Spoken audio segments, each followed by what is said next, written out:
мы заходим вот так вот своими паспортами, нам похуй, вальяжно, вольготно. Садимся в машины. И давай вези, слушай, меня вон туда, блядь, сука.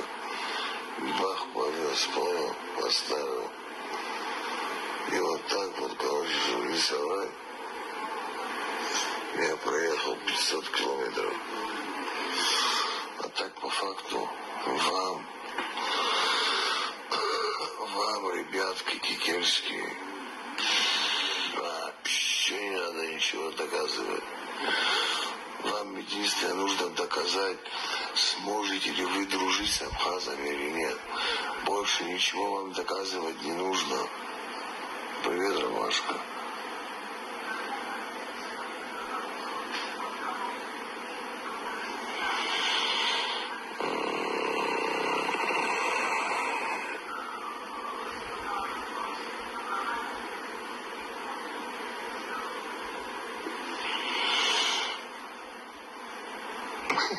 Я готов закнуться. Сейчас и новый карус подогнали, понял, нового образца. Так что нормально все.